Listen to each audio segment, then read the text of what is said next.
All right, folks, we are live. Thank you so much. Hopefully, everything's working. My mic's working.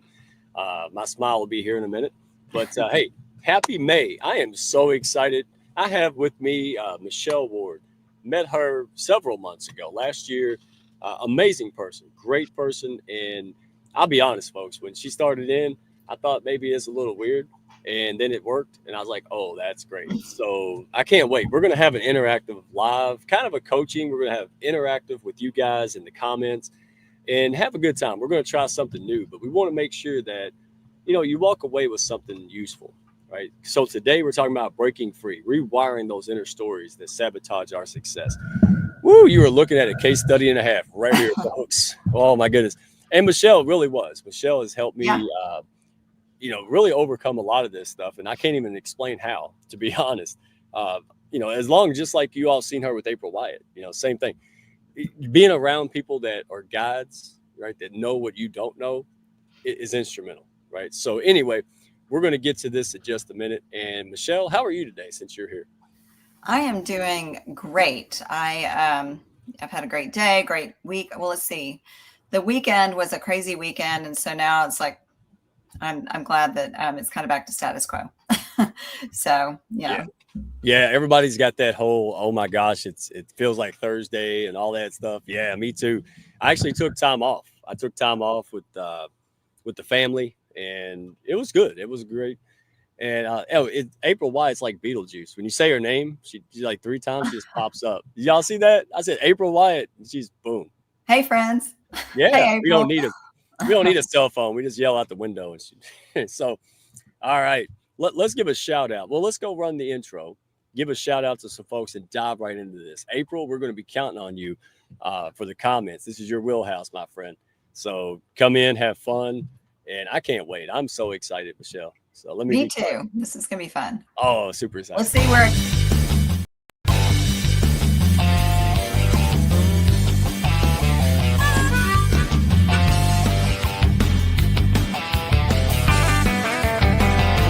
Are you looking to grow your network and your net worth with other high-level, heart-centered professionals? Then grab a seat and your favorite beverage and join Mike Asherbranner, the Redneck Connector. It's time for the Hounds of Business Community Happy Hour.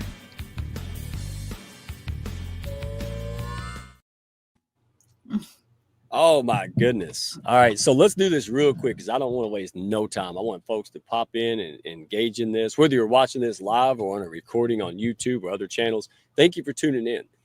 You're going to get something out of this because you can have the best sales scripts, business strategy, everything on earth, folks. And I'm talking from experience, not some textbook. And you will not reach the full potential. You'll struggle on things. And why? Because if we don't believe it, if we don't own it, how do we expect others to do it? And you will, even if you're like, well, I can close 3 out of 10. You could be closing maybe 5 or 6 if you truly had all of this and all the things that get in our way from childhood and, these negative tapes. And I am absolutely the poster child of how not to do it. And I learned how to do it. So before we dive into this, let's give a shout out. Kevin Smith has to be one of the most nicest guys I have ever met. Very successful guy in finance, well-known, well-respected CEO. And one day he lost his wallet, and in my words, looked like he lost his mind. And so he tries to find the young lady who brought the wallet, and he went through this wild goose chase, which if you don't know the story, go to our YouTube, watch the short video. It's amazing, absolutely amazing. And it's the way of the hounds, right? Like just good people just say, oh my gosh, I'm going to do extraordinary things. And so then he goes out and he's spreading kindness across the globe. No kidding. So he's got York, Pennsylvania. That was the very beginning. They decided to, make this a thing. And now the police are signing kindness citations out there. He's at the UN. He just flew to Rome. So he's in Rome right now, right?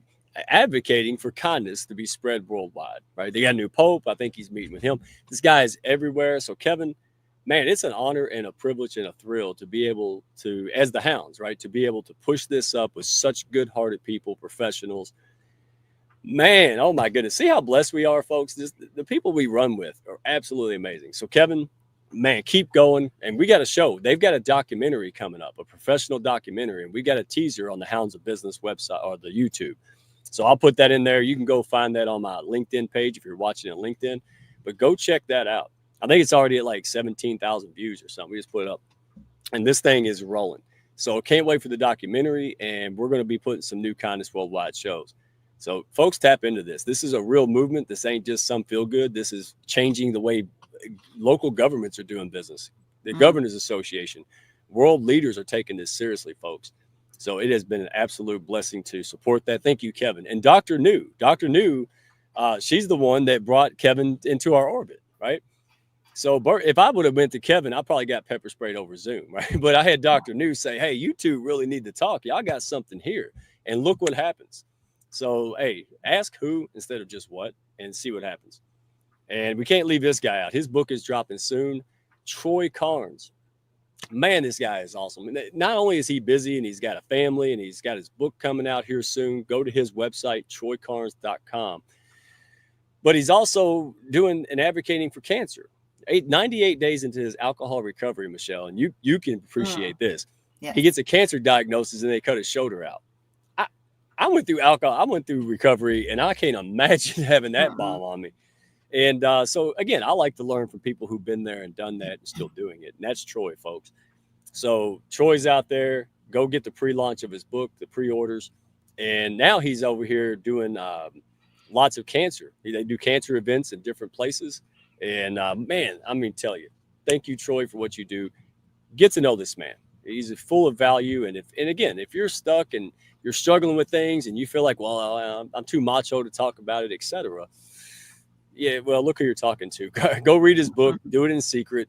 You owe it to yourself. All right, you got an impact to make. Don't let this stuff get in your way. And I can't wait to shut up and let Michelle give us like how-tos on this. It's going to be incredible. And the last thing, last but certainly not least, our buddy Josh Tapp at Pantheon FM. Really good, super guy. Met him through Tanya Eberhard. He came on the show maybe 2 years ago, and our paths crossed. And so now the Pantheon is a great community. They have the gathering. It's every Tuesday at 12 o'clock to 2 p.m. Eastern time. So it's every Tuesday. You'll see hounds. You'll see new folks, people we don't know. It's an honor because these guys are high level. These folks are doing things at ultra high level. And they're heart-centered. They're good people. But they are getting stuff done, especially in this climate today, folks, where everybody's kind of freaking out, lead gen's drying up, and they're breaking records. That's all I got to say. All right, so join me, join the hounds, join the other great high-level folks at Pantheon Gathering. If you need the link, I'll put it on my LinkedIn. I'll also put it on the upload of YouTube, so you can just grab it in the comments, all right? So thank you, Josh. And, boy, you know, ain't that something when you win? I just brought some great hounds in. They made an impact. Everybody took notice. I didn't have to say a word. And I like to talk all the time. That's the best way to do it. Leading by example. Yeah, just make impact. Bring value, generate curiosity, push other people up, and watch them rock. And if they don't do it to someone else. They will, right? So thank you, Josh, man. It's great people over there. Super excited. Go to Pantheon Gathering, folks. All right. So now that we shouted out all these amazing people, because this thing just shout outs. This is people try to build a business, and you need real people that can convert, doing real business. That's what we're about. So, Michelle, we are all about you because you're going to co-host. You're pretty much going to run this. All right. You didn't know that. No, so, I like it. Yes, ma'am. So first of all, this is for all busy professionals and high value people, right? Busy, ambitious folks, entrepreneurs, corporate professionals, independents, high achievers. We're talking about breakthrough. All right. So you broke this down for me ahead of time. All right. Let's start with, are you ready to silence your inner saboteur? Yeah. Well, we all have one, right? And most of us think it's just the way we are. And I like what Kevin's said that your life isn't broken. You don't need to fix it. It's kind of like we think there's something wrong with us, but you're not broken. None of us are broken. We're not malfunctioning. We're just programmed. And that starts in childhood. It actually starts in the third trimester in the womb. You're picking up what's going on in your environment, and it, goes on through age 7 or 8. And so, and you don't even realize it because you're in this like theta brainwave state, and you're just absorbing things in your environment, and you're creating your beliefs based on what you're absorbing and what your perception is. So what I do is help identify those perceptions and those limiting beliefs, those subconscious beliefs, and reprogram them. So reprogram them. But it shows up in our life.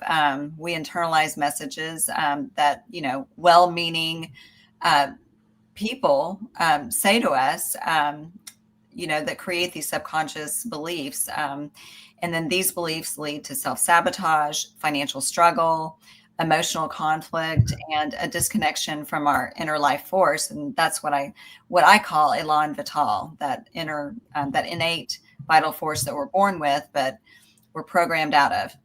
So, that's kind of, what we're going to talk about tonight. And even the most accomplished people secretly hear that inner whisper that they're not enough, or they're not good enough, or I'm not deserving of success, even though they may be very successful people.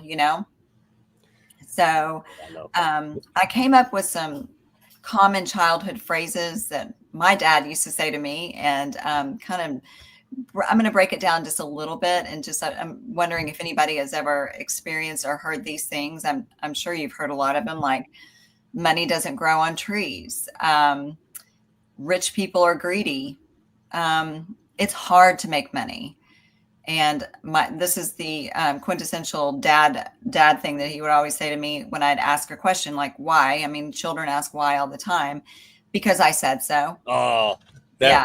You just took me back. I just turned into 6 years old again. That's terrifying.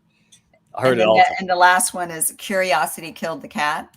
And, and they're all like, I think I made the conscious decision whenever I had children that I would never say because I said so. But there were times where I'm like, I just because, kind of thing. Right. But trying to explain it to a child to where you're not giving too much information or making it too complicated. Sometimes it's easier just to say, because I said so, So can anybody resonate with any of these comments? I mean, any of these phrases? Yeah. If you're brave enough to share it, I am. So do as I say, not as I do. Yes. Wow. Yeah, and it's interesting you brought this up, and I love to hear from the comments and the folks watching because, I know you've got the stories. I remember like the same thing you said. Like, I don't want to do that to my kids, but here's the problem: if we're programmed and that's still in our heads, and we're not facing it, healing through it, and working on it, it's going to come out. That's why our parents did it to us, because they didn't stop and question, hey, is this something I think is healthy? Is this something I really believe in? We don't even stop to ask the questions, right? Right. And is that the first step? It's like, hey, before you try all these self-help books, read a Brene Brown book, go to your system, go to your assessment. Am I wrong in saying, hey, the first thought you should have is, do I really like this or not? Like, does this fit me? I think of it this way. When I went to bed as a 6-year-old in PJs with footies on, and then I woke up as a 43-year-old man, and those don't fit. Mm-hmm. Does that make sense? Like, it totally makes sense. And and it's so many people really don't even have the self-awareness to question the beliefs, and so that's why it's so great for us to have these conversations, because I heard a quote that we're not a victim of our circumstances. We're really victims of our perception. And so because people will play the victim role. Well, I didn't get that job because so-and-so was had more tenure, or had more experience, or I'm not old enough, or I didn't so they don't question, really, is that true? Is that really what happened? Or is there something showing up in your life that is keeping you from moving forward? So kind of want to just go back to a few of these things that I wrote down, the phrases, little catchphrases. But money doesn't grow on trees. It puts this idea of scarcity into the subconscious, and that scarcity is normal, and that wealth is undeserved, abundance is unrealistic, and that you have to struggle to earn. And I mean, yes, you have to work and you have to show up, but it doesn't always have to be a struggle. So, but the way it can show up in adulthood, and let's see if this resonates with anybody, is does anybody undercharge or over deliver in business? I know I've been very guilty of that, and guilt is actually the wrong word to use, but I've been known to do that, or feel guilty about earning or spending money. You know, like I really want that new car, but like, what would my clients think if I drove up in this type of car, in this really nice new car? You know, or the fear of investing in personal growth. So I actually had a client who was a life coach, and, you know, I have my mentors and my coaches. I think that, you know, I think everybody would benefit from a coach. You know, even Michael Jordan had coaches, and Tony Robbins has multiple. Yeah. So there's nothing wrong with getting help from somebody that might be one or two steps ahead of you. But so Karen, she was a life coach, and she really resisted charging what she was worth. And so we went kind of down the rabbit hole, and looked at what trapped emotions there were and what stories were playing in her mind. And it was, the money doesn't grow on trees. And so after we identified this and released the trapped emotions around it, her insecurity is basically what it was. And that was all tied to her father's belief about money. That wasn't her belief. She absorbed that, or she adopted that into her vernacular and into her subconscious belief system. But she shifted her mindset after identifying that, questioning, wait, is this actually true? Well, we know really, we do know, literally money doesn't grow on trees. I mean, I guess you make money from trees, but that's the point. Technically, yeah. But within like 6 weeks, she raised her rates and had her first $10,000 month. And it was all about changing her mindset. Hold up. I don't even know. I think I told you this, but I'm going to share it. I did the same thing recently. And I'm like, wow, because again, trying to rationalize things that are irrational from childhood and things that we keep up with. And it was like, well, how could I do that? How could I do this? But when you stop and take a rational look, here's what I found. Tell me if I'm wrong and elaborate, Michelle. Mm-hmm. If I was to take all of my accomplishments, all the hard work, all the things that I've done, and you took my name off of that and you stuck April White on it, and I was to read that, I go, wow, April White, that's amazing. Good job, April. Holy cow, that should be a Hallmark movie, blah, blah, blah. But when you put my name on it, I'm like, oh, well, that can't be true. That's not okay. It's not going to last. Right? Anybody relate to this? And that's common. See, as far as I'm concerned, I thought that I was the only one that was a weirdo or felt this way or whatever you want to call it. And then I found out everybody else does too. They're just better hide it than I am. Yeah. Or they healed through it. So what's your Right. experience with that? Like, is that true? Is that dead on? Or Oh yeah, for sure. Because we can't see the greatness in ourselves, and there's this game of comparison that we play. And really, and this is going to sound like probably goofy and like, whatever kind of woo-woo, but until we learn to like love ourselves and really respect and appreciate the gifts that we have been blessed with and given, then you're not going to move forward, and you're always going to be comparing yourself to the other person. I was totally guilty of it. I mean, it's crazy how you get into those patterns, those self-deprecating conversations that you have with yourself. I mean, I used to tell my clients, like, they would tell me what their issues were or whatever, and the way they would talk to themselves. I'm like, if you had a friend, and we've all heard this, but if you had a friend who talked to you like that, would they be your friend? No.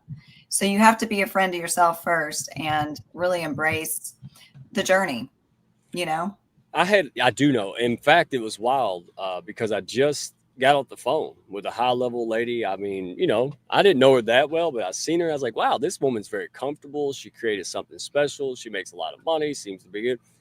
And then when you talk, you're like, it's the same thing. In fact, it was the stuff that I just went through. Like, I'm like 2 steps ahead of this process. I'm like, oh no. And I got all excited, like, hey, let me give you, like the ghost of Christmas future. And I'm like, well, hey, check this out. Be ready for this and that. But again, it's something like I had people, well, you and April and other people, that at first we need external validation. Sometimes that could be the catalyst to go, you know what, maybe I'm wrong. If these people that I respect think of me this way, maybe I'm thinking of myself in a way that's not matching reality. And that's basically what I told her. I said, what's probably happening is you're not seeing you as we see you. Like me, like I have to sell anything? No, we created it. We point to it. And our whole thing is to help educate people and let them make up their own daggone minds. So I had to own that because no one else does that. Everybody's like sales pitch this and do that. And I'm not knocking it. I'm just saying I created my own way.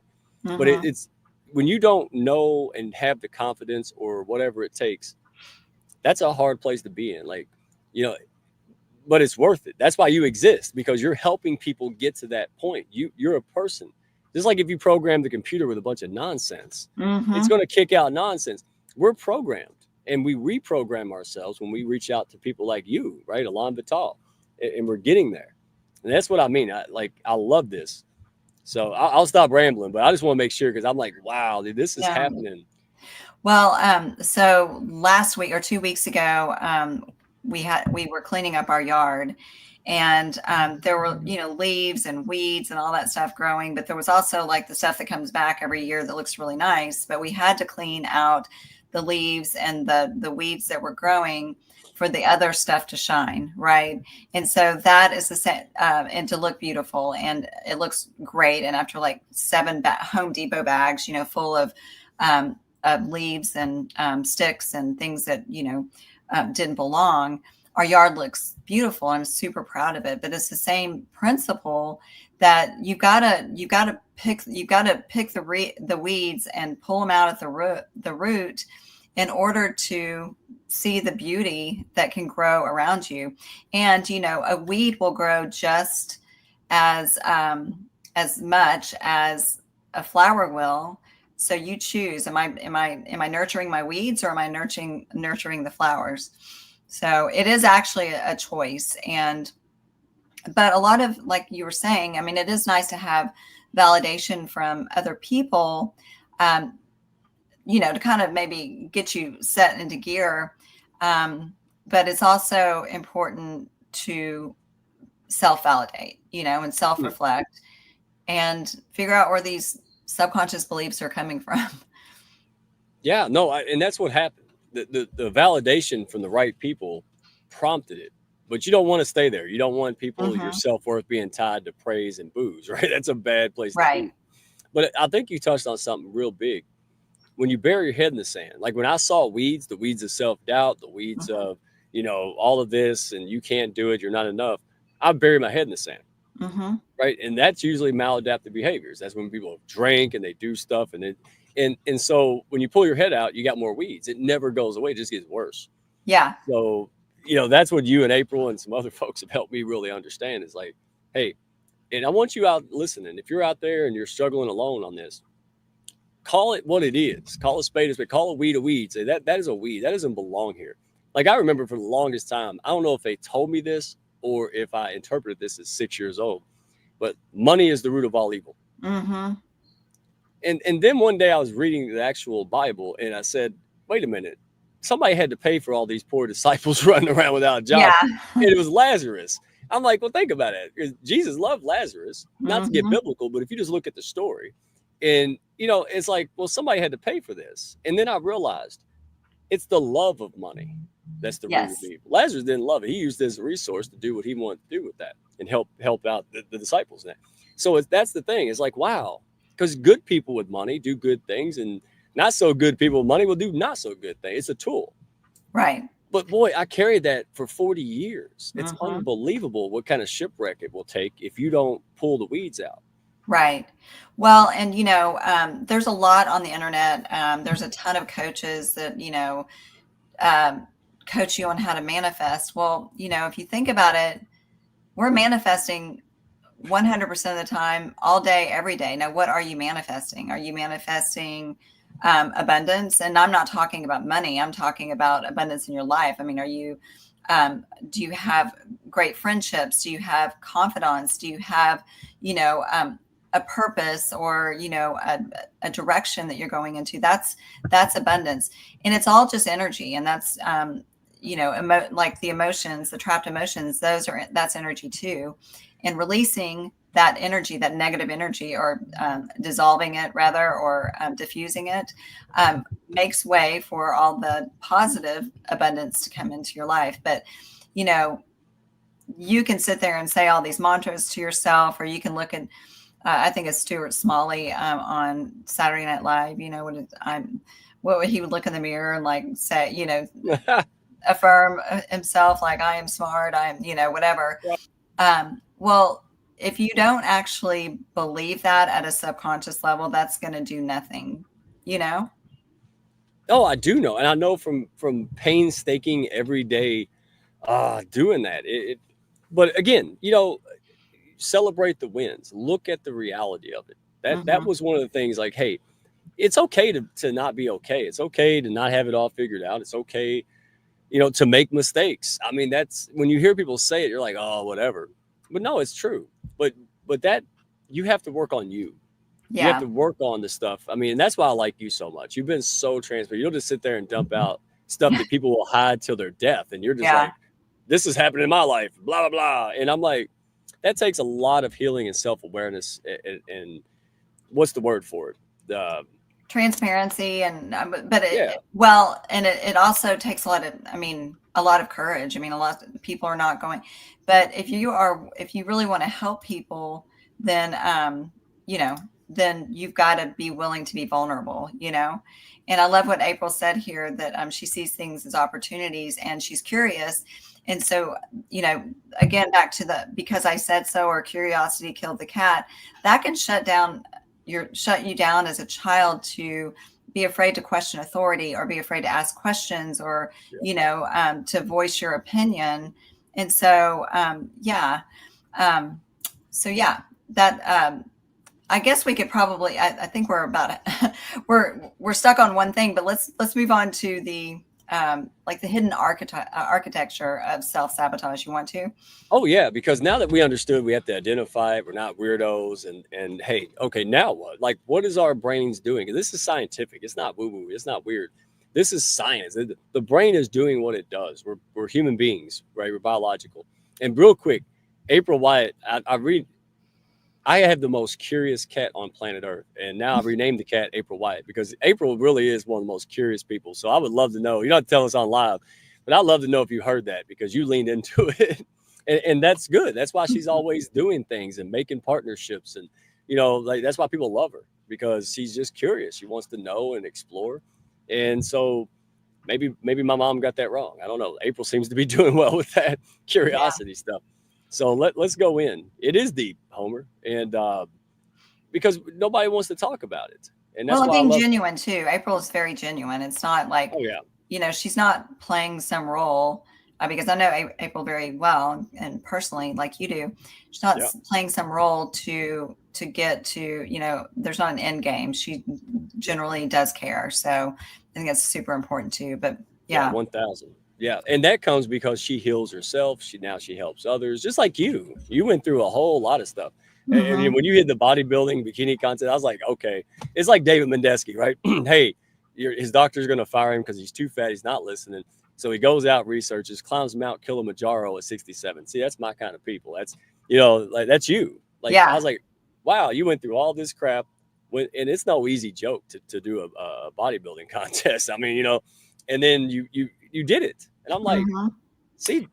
Yeah. And, along that same vein and to that point is it wasn't easy for me personally, but it also wasn't easy for the people around me. Like, I had 2 daughters and they're like, why is she doing this? My mom was like, no, what are you doing? And my husband was like, can you go to dinner tonight? I'm like, no, you can I'll go with you, but I'm just not going to eat, kind of thing. There were so many, it really was disruptive and in a positive way for me, and I had people that were supporting me. But the point being is that I'd always been the person to serve other people and put my needs on the back burner and not do something for myself. So that was a way for me to like really kind of break out and like, I'm doing this thing. I know it's going to affect all of you. I appreciate your support, but just, it's happening, you know? Yeah.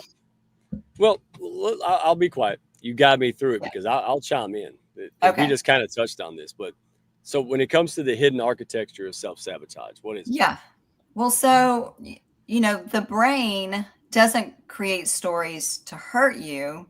It actually is, it's building a protective mechanism based on perceived threats from childhood and otherwise. And so, but, you know, once you, it wants to keep you safe. It's like it's a binary machine. It like, it does what it's told or how it's programmed. It's like, you know, it's the hardware, and then the software is what we programmed it with, right? Yeah. So yeah, it's just going to do what we tell it to do. So so like there's surface level fears that you may be aware of or may not be aware of, but you know, like what if I fail? Or but there's also deeper identity blocks that are whispering, like that still small voice that can barely hear.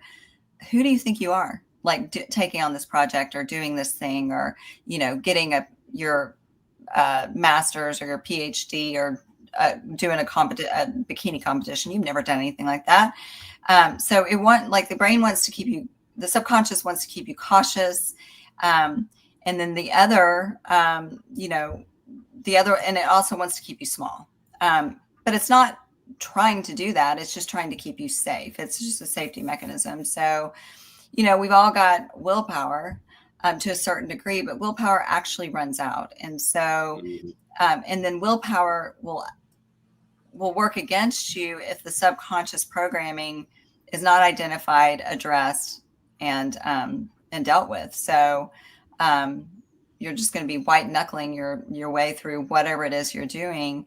If and it's not sustainable if you don't address the subconscious beliefs or the trapped emotions that are behind your decision making or what's going on, you know.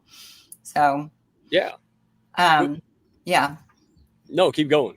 No, I'm just curious from the audience, like, what money beliefs were you told growing up? I mean, like, what did you grow up with? And like list a few common ones, you know, in the comments, and then let's kind of talk it out. Let's see what that kind of leads to. So does anybody have anything? Yeah, while they're typing it, I'll if you want me to, I'll show you. Yeah, you go. So I grew up very, very poor and not the best. And so when other kids were wanting this and that and buy stuff, I was like, do we have peas? Yeah, you know, like I'm growing, I'm 6, but I'm acting like I'm, you know, grown because survival, right? Like if we buy this, I might not be able to eat. And that's a horrible thing. So you talk about some damage following you through childhood. Yeah. But again, in at first I was real frugal, and then all of a sudden I went nuts and just started, you know, like overspending everything. And it was an autopilot thing. And we didn't, you know, I didn't have the internet. I didn't have it back then. So there was nobody talking about it.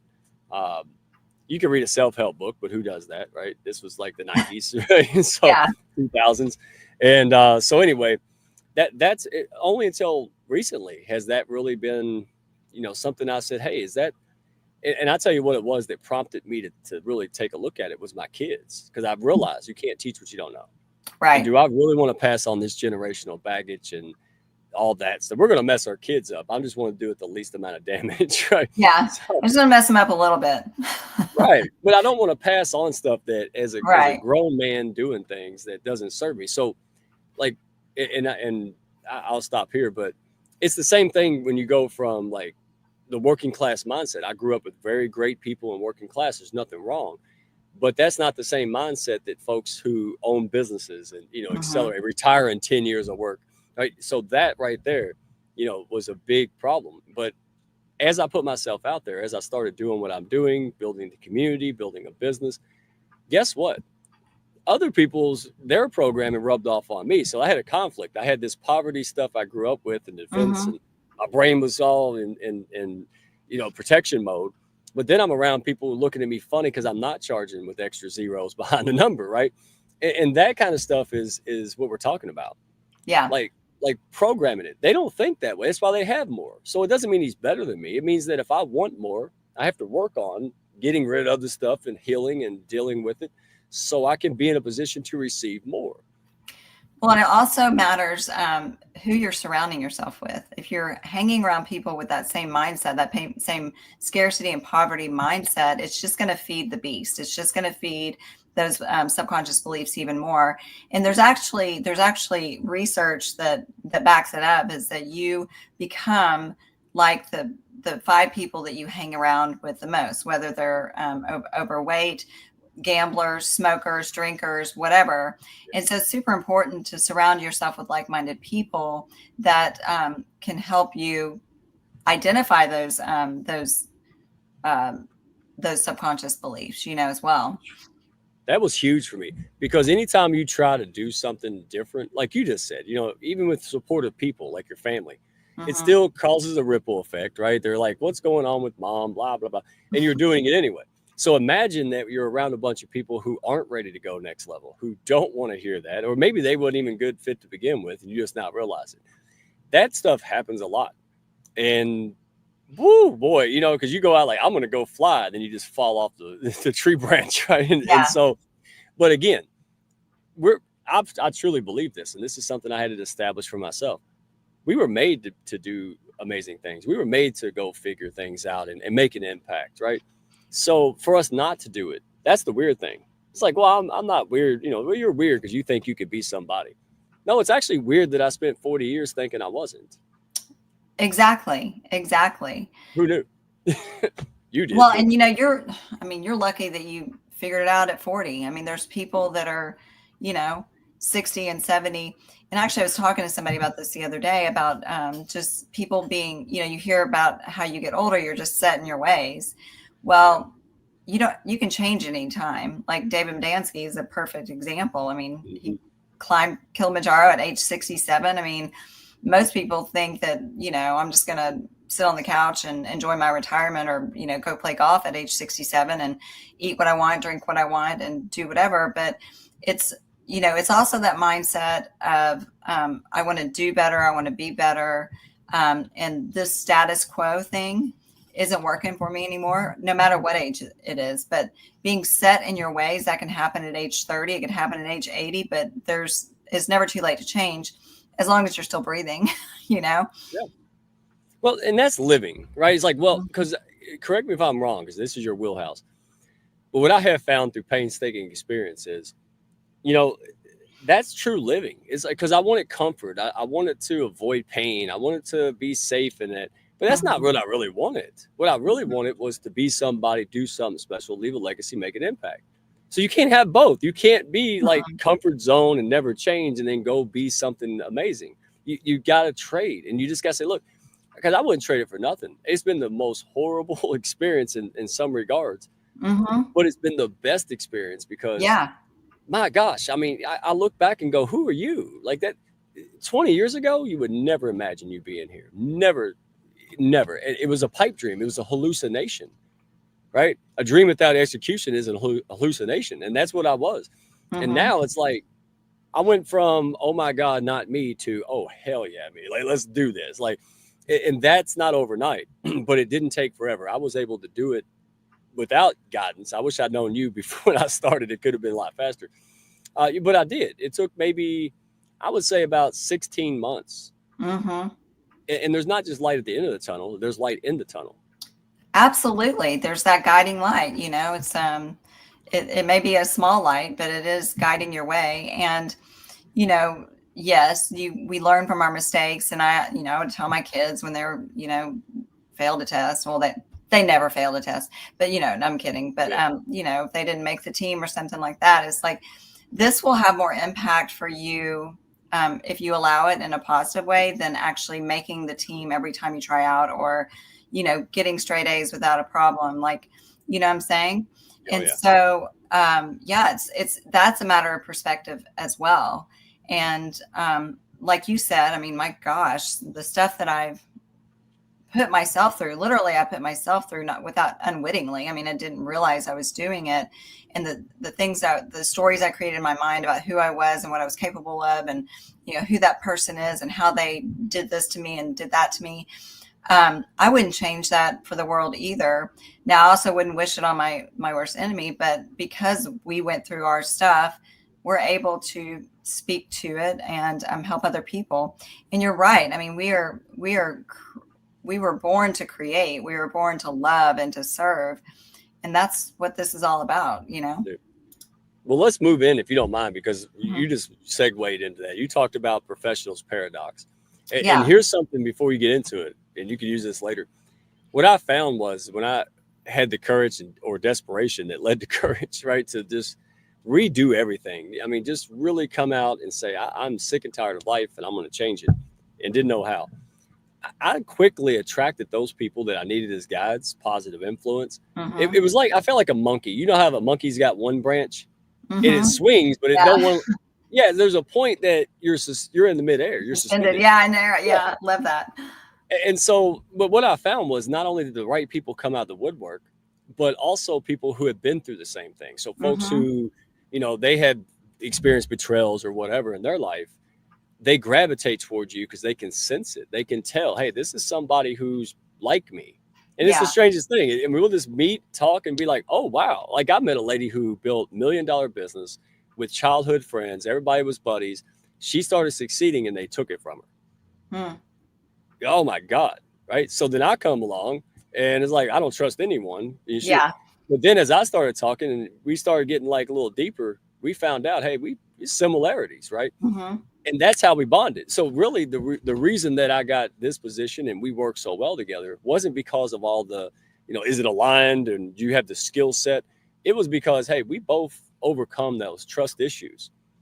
And Yeah. we're not likely to do that to each other because it happened to us, you know. And so these kind of things, I really saw lots of amazing value from the inner growth that I never would a million years Mm-hmm. would have guessed. But you see this daily. You see Oh, this, right? all the time. Yeah.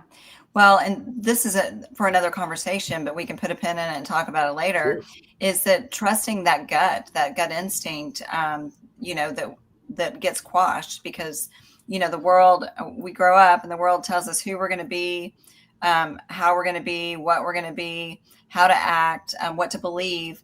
And we lose that connection with our, you know, our vital force, our elan vital. And so we got to rediscover that. But yeah, so we were going to talk about just professionals in general. And the paradox with that is that, you know, we see high achievers all the time, but and a lot of them will build success despite their inner blocks, you know, and it's not because they've healed them though. It's because it's just they're grinding and you know, daily and themselves into the ground. And then, you know, the more successful some people are, the more they fear losing it. And so they're in causes perfectionism and overworking and this imposter syndrome, which I struggled with for a really long time. And so and those are coping mechanisms to avoid being found out. Right. But what they do is they build invisible ceilings, that glass ceiling. And so, yeah, so intelligence and education don't protect you from self-sabotage, period. In fact, they often create more sophisticated stories to justify staying safe. So, yeah. So what do you think about that? Has anybody ever felt like that? I'll go first. Yeah, absolutely. You know,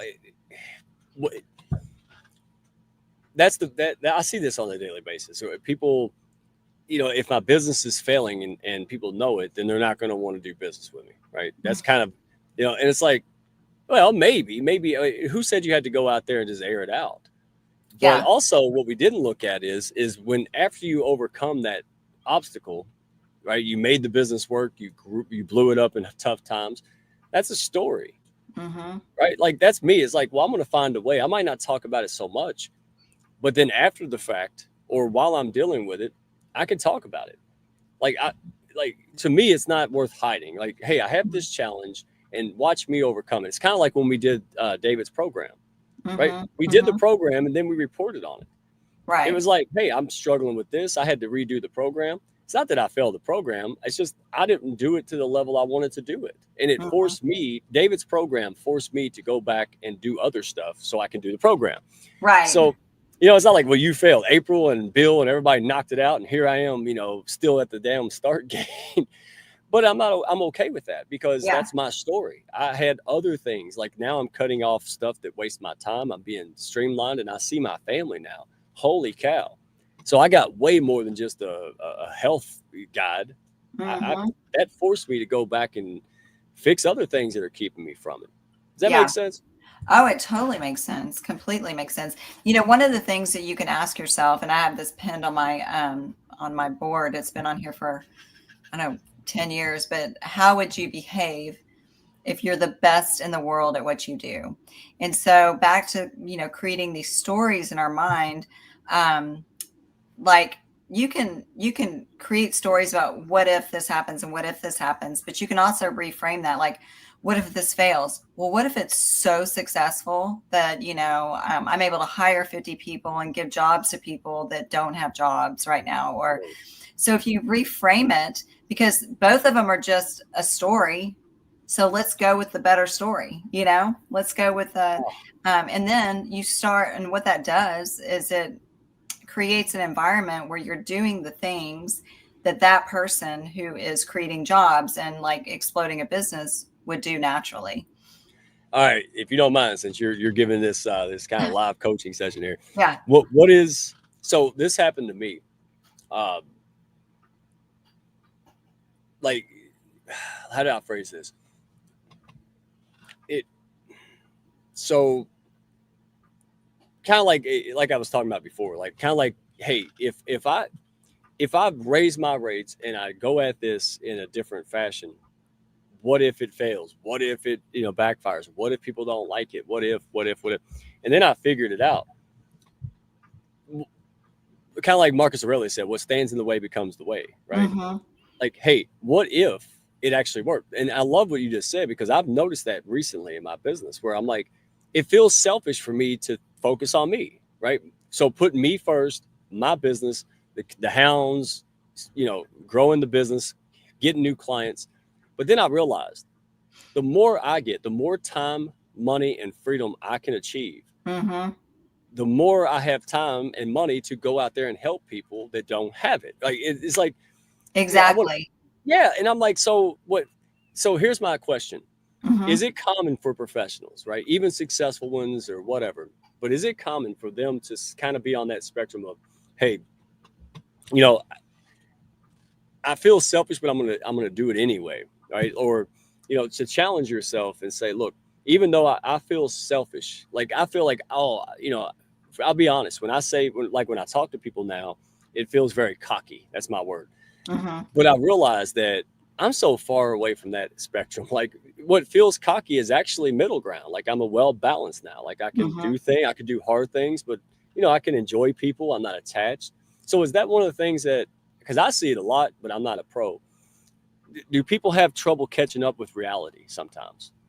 Yeah, and you said a great thing. I don't think you even realize that maybe you should be a self-sabotage coach. But is it too many people are attached to an outcome, a certain outcome, right? Yes. And so that may not that may not be the natural path for whatever it is that you're doing. So if you stay detached from this outcome that you have in your mind, then I mean, you know, I know that this is not like a Bible class, but I do think that, you know, one of the greatest verses that I loved in the Bible is that God will give you exceedingly abundantly above all you can ask or imagine, because our creativity and our imagination is very limited, but God's is limitless, you know? So when you tap into that inner knowing and just, you know, April will tell you, you know, meditate and breathe, it really does help you tap into that creative person inside of you.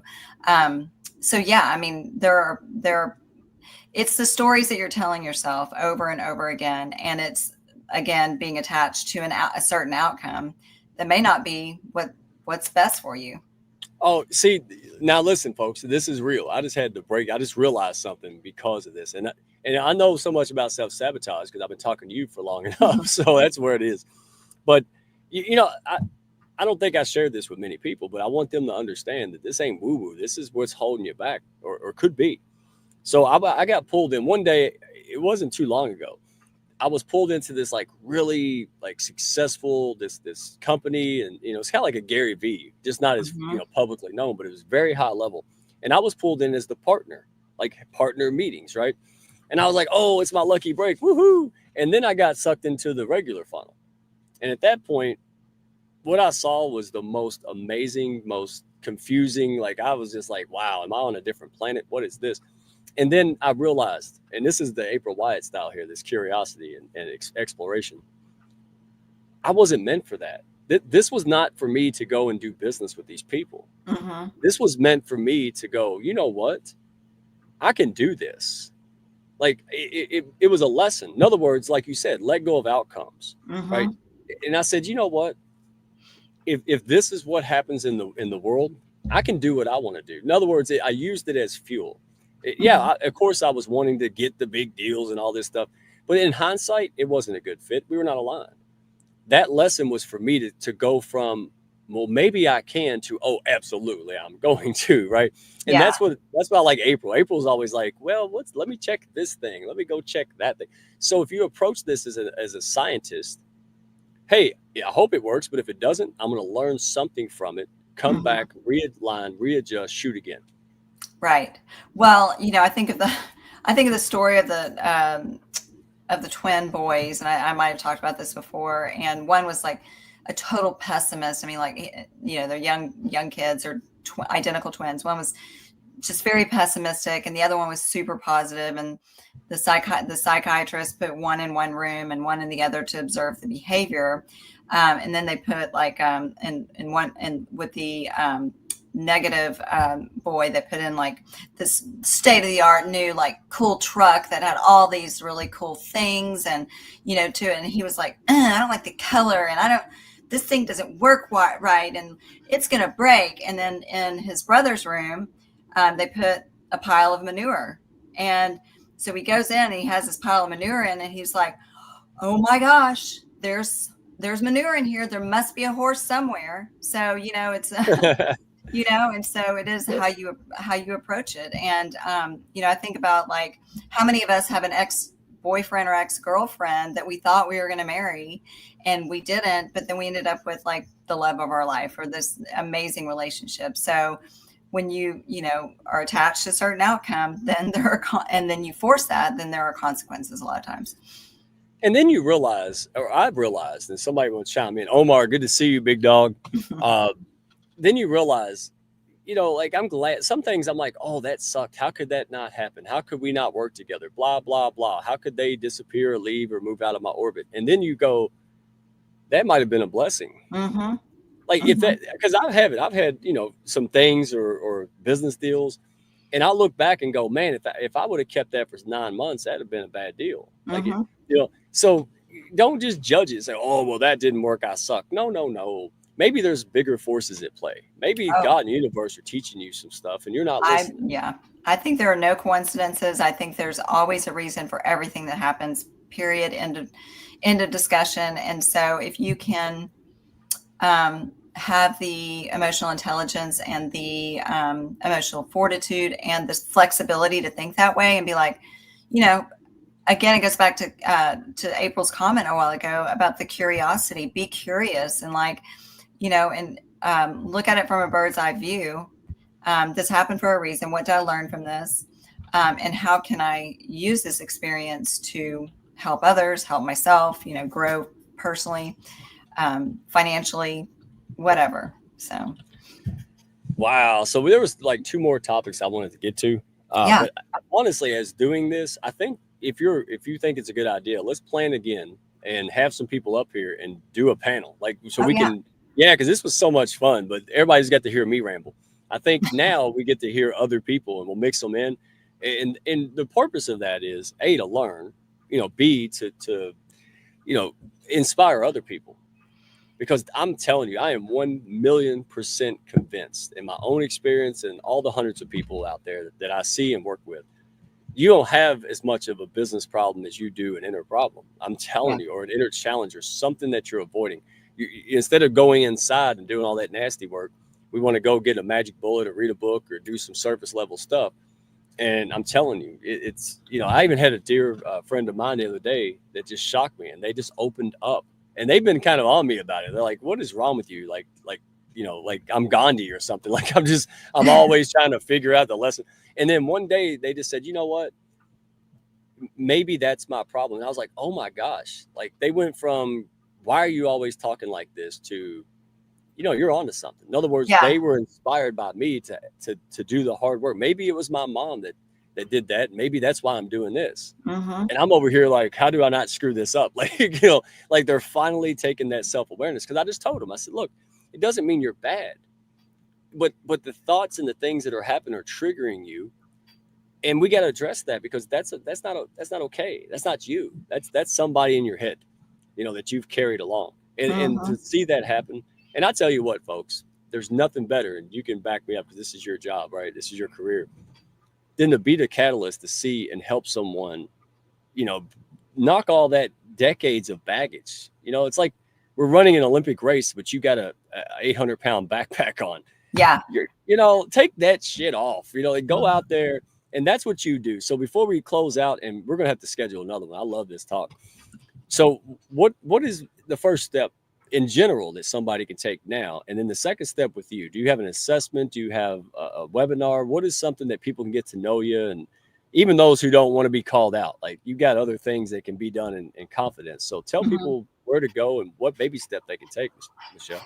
Yeah. So I do have on my website, at Alon-Vital-coaching.com, self-sabotage quiz.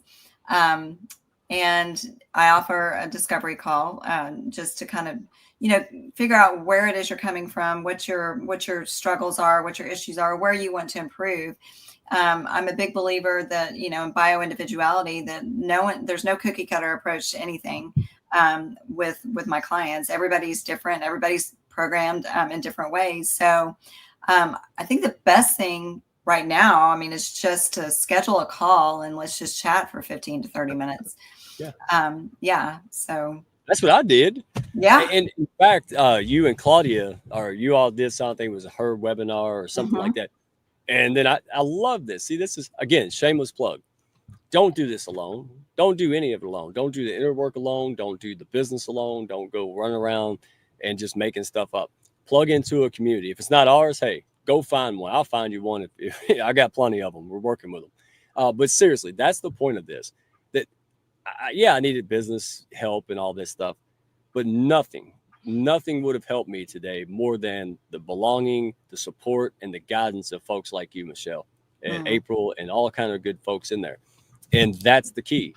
I didn't need another damn self-help course or some speech course at that time. I needed someone to say, you're okay, deal with some things, and then go take the course if that's what you want to do.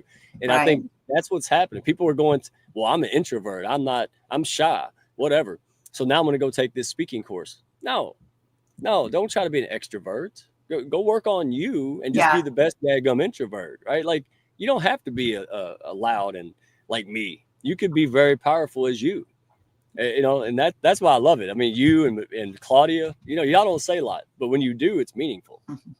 So the point is plug in, man. Hounds of Business. You can find us on YouTube, LinkedIn. Go to Alon Vital. See, I got Alon Vital. Is it? And it's alonvital-coaching.com. Is that right? Yes. alonvital-coaching.com. Or you can go find Michelle Ward, WARD. You can go find her on LinkedIn, or send a carrier pigeon. All right, she takes those two. So yes. Any last parting words? Because I want people to take that step, have the courage for confidence, and get over it. Because as soon as you take that first step, you realize, man, it was scarier than you thought it would be. It's actually in reality not that bad. So if you need somebody you can trust, somebody who's going to guide you and be honest with you, and you're looking at her, right? So Michelle, thank you so much. And anything you want to leave the audience with, any parting words? Or and kind of along that same vein that you were just saying, is like you can't see the picture when you're standing in the frame, and so sometimes it takes somebody to have the bird's eye view, or to step out, look at the big picture and say, I can see, I can identify this and this and this. How true is that for you? And then people are like, oh, yeah, that is true. I mean, I was actually talking to a client yesterday who wouldn't tell her husband about something that she was really struggling with because he was going through some things. She's like, I don't want to burden him with that. I'm like, well, that by not telling him, it creates distance, and it creates, it just creates an energetic distance between the two of you. And what it came from is that whenever she was young, when she was like 8 years old, her dad ran off, and she kind of was thrust into this position of having to be the protector of the mom and like not tell the mom like certain things were going on in their lives, because it would upset her mom. And without going into details, I mean, it was like mom dropping her off at school at, an hour before the school opened. Well, mom didn't know that because she was trying to get to her job or whatever. Oh, wow. And so, what I'm saying? And so and she was like, oh, I never even thought about that. Like that is, and so it's out of love and out of, I'm just the programming. So yeah. Anyway.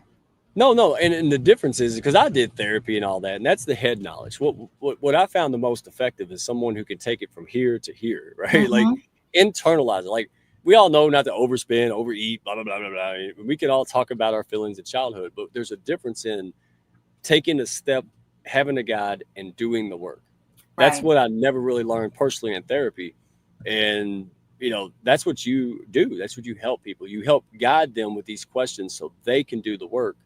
And also the certainty to realize they're not full of crap, right? Because, hey, I'm being guided. I'm coming to conclusions and I'm doing the work. I'm seeing it. I'm feeling it.